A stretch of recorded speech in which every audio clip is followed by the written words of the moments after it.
एक दफा का जिक्र है। एक सरसब्ज व शादाब पहाड़ी के दामन में वाक़ा एक अजीब व गरीब गांव में ईथन नाम का एक मुतजस्सिस नौजवान रहता था। ईथन के पास जंगले तखय्युल और एडवेंचर के लिए नाकाबिल तस्खीर प्यास थी। हर रोज वो दिलचस्प सफर पर निकलता, अपने गांव के कोनों और खरों को तलाश करता। एक धूप के सुबह एथन ने जादू के जंगल के अंदर गहराई में दफन एक पोशीदा खजाने के बारे में एक अफवाह सुनी। अमकानात का तसव्वुर करते हैं, उसकी आंखें जोश व खरूश से चमक उठें। सच्चाई से पर्दा उठाने के लिए पर आजम इसने अपना छोटा सा बैग स्निक्स, एक कंपास और एक नक्शा से भरा जो उसने खुद खींचा था।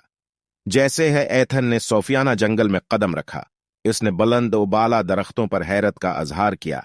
उनके पत्ते कदीम राजों की सरगोशी करते थे। अचानक वो सेमी नामी एक बोलती गुलहरे से टकराया। सलाम नौजवान मुसाफिर, सीमी ने छछा। मैं खजाने के लिए आपकी रहनुमाई कर सकता हूं, लेकिन सिर्फ इस सूरत में जब आप मेरे खोई हुए एकरन को तलाश करने में मेरी मदद करें। एथन ने इत्फाक किया और उन्होंने मिलकर तलाश शुरू की।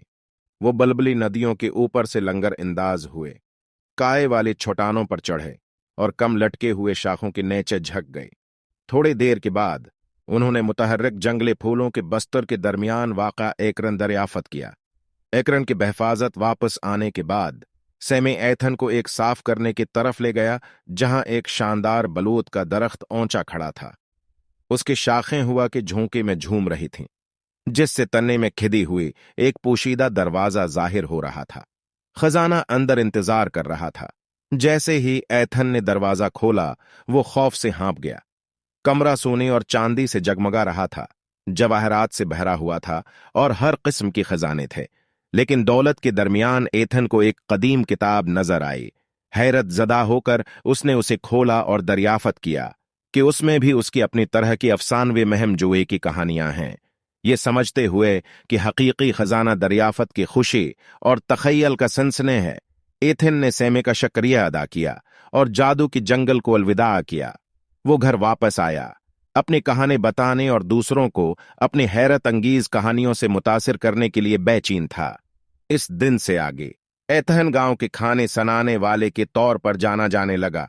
वो जादुई कहानियां बनाता था जो सामाइन को दूर दराज इलाकों तक पहुंचाता था, और जब भी कोई उससे सबसे बड़े खजाने के बारे में पूछता जो उसे अब तक मिला था, तो वो मुस्कुराता और कहता, ये वो दिन था जब मैंने अपने अंदर का जादू दरियाफत किया था। और इस तरह बहादुर नौजवान एक्सप्लोर्ड एथन के महम जुए अफसानवे बन गए। नस्ल दर नस्ल उस याद दहाने के तौर पर गुजरते गए कि अजीम तरीन खजाने अक्सर हमारे अपने दिलों में पाए जाते हैं।